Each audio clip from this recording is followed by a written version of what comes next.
नमस्कार सभी को, मैं मत्तू केवट।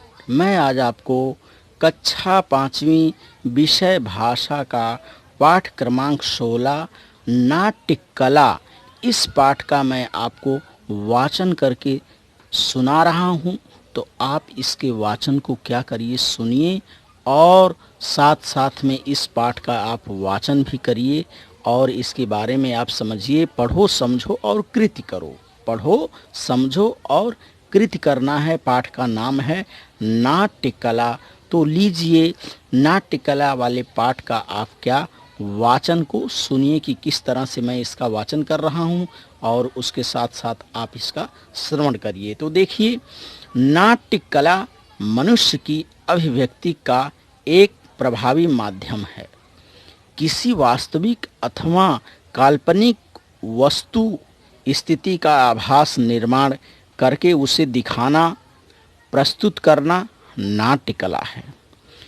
देखे सुने हुए प्रसंगों का अनुकरण करके पुनः प्रस्तुत करना एक कला है। इस प्रस्तुति में चेहरे के हाव भाव, भाषा, आवाज़ में उतार चढ़ाव महत्वपूर्ण है। शारीरिक क्रियाएं, चेहरे के हाव भाव और साथ में संबंधित शब्दों द्वारा अभिनय किया जाता है। इसी को नाट्य कला कहते हैं। अभिनय के कई प्रकार हैं। शारीरिक क्रियाओं द्वारा व्यक्त किए जाने वाले अभिनय को कायिक अभिनय कहते हैं। इसे एक बार फिर से सुनिए। शारीरिक क्रियाओं द्वारा व्यक्त किए जाने वाले अभिनय को कायिक अभिनय कहते हैं। शब्दों की सहायता से प्रस्तुत किया जाने वाला अभिनय वाचिक अभिनय। शब्दों की सहायता से प्रस्तुत किया जाने वाला अभिनय वाचिक अभिनय तथा चेहरे के भावों द्वारा किया गया अभिनय मुद्रा अभिनय कहलाता है। चेहरे की देखिए, कई प्रकार के चेहरों की यहाँ बनावट दी गई है। जैसे देखिए, ये एक चेहरे की बनावट दी गई है, किस तरह से है।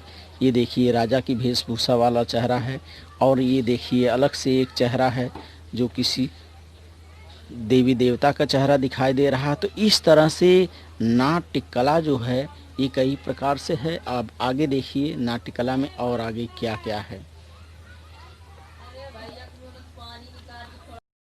आगे देखिए वाचन में, चेहरे की रंग भूषा, पोशाक, गहने, मुखौटे आदि बाह्य साधनों के साथ किया गया अभिनय आहार्य होता है। प्रतिदिन हम अपने जीवन में अभिनय का उपयोग करते रहते हैं। दादी से सुनी कहानियाँ, माँ की लोरी, मित्रों से मेले का वर्णन, काम न करने के बहाने, हाव भाव के साथ कविता पाठ आदि सभी जगह यह कला किसी न किसी रूप में उपस्थित है। इसको फिर से आप देखिए कि प्रतिदिन में चेहरे की रंगभूषा, पोशाक, गहने, मुखौटे आदि बाह्य साधनों के साथ किया गया अभिनय आहार्य होता है। प्रतिदिन हम अपने जीवन में अभिनय का उपयोग करते रहते हैं।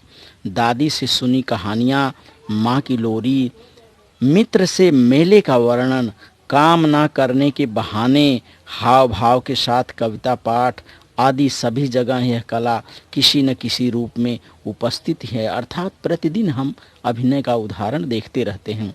अभिनय करते या कोई भूमिका निभाते समय बाहरी साधनों के उपयोग से वह अधिक प्रभावशाली हो जाती है।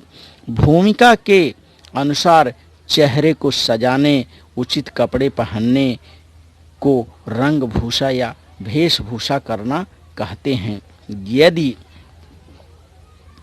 यदि परी की भूमिका करनी हो तो सफ़ेद चमकदार कपड़े, मुकुट, पंख, छड़ी आदि की आवश्यकता पड़ सकती है। जैसे देखिए ये जो है परी के अब जो पंख है, एक छड़ी है और इसके मुकुट है सिर पर। तो इस तरह से परी का अभिनय करने के लिए इस तरह से हमें वेशभूषा की आवश्यकता पड़ेगी। ये देखिए अभिनय परी का चित्र है। इसके बाद देखिए यदि राक्षस की भूमिका करनी हो तो चेहरे पर पेंसिल से, कोयले से या रंग की सहायता से भौहें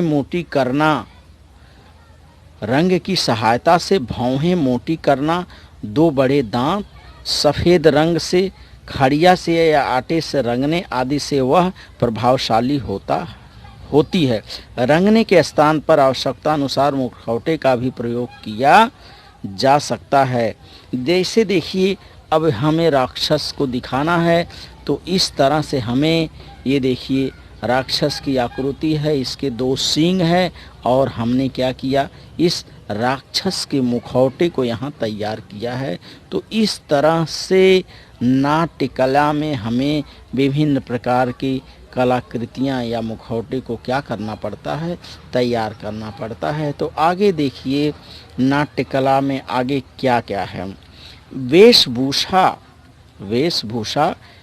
देश काल व्यक्ति के अनुसार ही होनी चाहिए।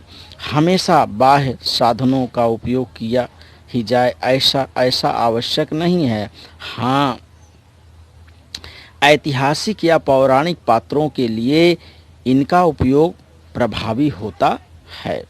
जैसे हिंदी सीखने के लिए क ख सीखना पड़ता है, इन वर्णों से बने चित्रों, शब्दों को देखना, पढ़ना, लिखना पड़ता है। ठीक उसी तरह अभिनय सीखने के लिए पशु पक्षी यातायात के साधनों की बोलियों, ध्वनियों, कृतियों की नकल करके शुभारंभ किया जा सकता है। आसपास के व्यवसायों के बोलने के ढंग, उनकी कृतियों की नकल द्वारा इसे दृढ़ किया जा सकता है।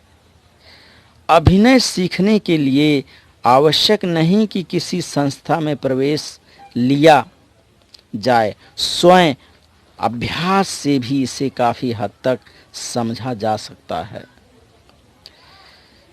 आज रंगमंच, दूरदर्शन या चित्रपट में चमकते हुए बड़े बड़े सितारे, अभिनेता अभिनेत्रियों में से कई ने किसी अभिनय अकादमी में शिक्षा ग्रहण नहीं की थी। हाँ, यह अवश्य है कि ऐसी संस्था किसी की कला को अधिक चमका सकती हैं। एक सच्चे एवं सफल अभिनेता या अभिनेत्री के लिए उसकी अपनी लगन, परिश्रम, धैर्य, कार्य के प्रति समर्पण का अधिक आवश्यक होता है।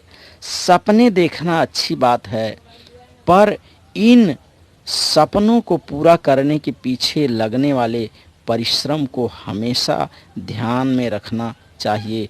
परिश्रम ही सफलता की असली कुंजी है। तो इस पाठ से हमें देखिए अलग तरह तरह के मुखौटे हैं, चेहरे हैं। तो हमें अंत में इस पाठ से हमें यह सीख मिल रही है कि नाट्य कला जो है यह एक परिश्रम है, कला है। अर्थात हमें क्या करना है, अधिक से अधिक परिश्रम करना है। परिश्रम ही सफलता की कुंजी है। तो आप क्या करिए, इस नाट्य कला के पाठ का श्रवण करिए और इसका वाचन करिए तथा नाट्य कला और अभिनय कला को बढ़ावा देने की कोशिश करिए। और अपने धन्यवाद सभी को।